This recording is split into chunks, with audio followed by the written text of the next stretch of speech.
दोन गाव ना बिलकुल ग्रामपंचायत तुम्हाला भागायची मागणी केली एका गावाला आधीच दिलेली ही कळकळीची मागणी गडबड व्हायची पाणी कसतरी व्हायला भाऊ पांढरे फेक पडले तर बिचारे बघा तुमच्या मागे तुम्हाला मी उपस्थित करून मला माहिती आहे ना कोणाला काय झालेलं आहे कोणाला काय नाही ज्याला ताण लागली तर ढकली तू त्याला ताण लागली त्याच्यामुळे ह्याचं होईल ना. हा पाच आहे ना पाणी खासदार ठीक आहे तुमच्या जाताना काय दुसऱ्या बरं जाऊ दे काय नाही काम झालंय ते काय मी गाडीतच सांगू शकतो ते पीक विम्याचं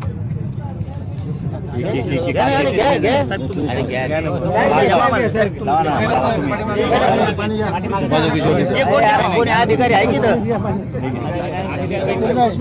कोणी अधिकारी आहे का महसूलचा कोणी आहे का वरिष्ठ कोणी बोला ना पाणी पाजा पण नाही त्या दिवशी मी धरलो होतो फडणवीसला मी धरलो होतो हा मामा धरलं होतं करतो का नाही मला शांततेने प्रश्न मार्गी लावू ठीक आहे गोंधळ केला पोरावर केस हम तुम्हारे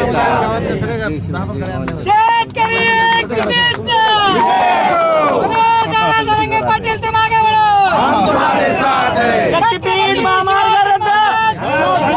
शक्तीपीठ महामार्ग रद्द एकच जिद्द शक्तीपीठ रद्द शक्तीपीठ रद्द शक्तीपीठ रद्द शिवाय राहत नाही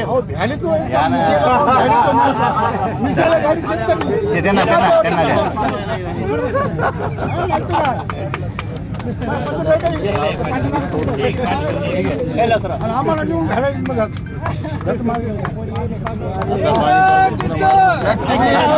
पाणी बाजून पुन्हा घ्यावा दिलं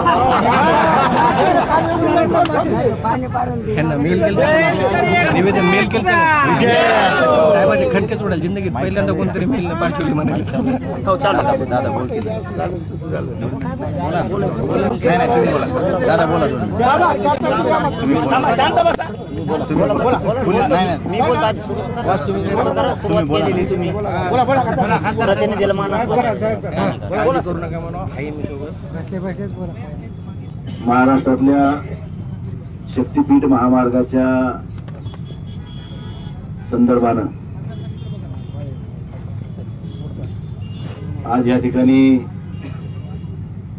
बाधित शेतकरी सगळेजण या ठिकाणी उपोषणाला बसलेले आहेत. त्यांच्या उपोषणाला भेट देण्यासाठी आदरणीय मनोज जरांगे पाटील साहेब या ठिकाणी आलेले आहेत. शेतकऱ्याची मुख्य मागणी आहे की आमच्या जमिनी जात आहेत. शक्तीपीठ मार्गाची मागणी कोणत्याही गावकऱ्यांनी केलेली नाही, कोणत्याही माणसाने केलेली नाही या जिल्ह्यातल्या. मग शक्तीपीठ मार्ग हे कोणासाठी होतोय?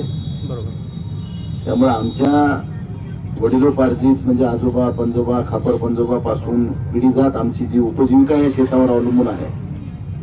त्या शेती जर तुम्ही आमच्याकडून बोलजोडीने घेत असताल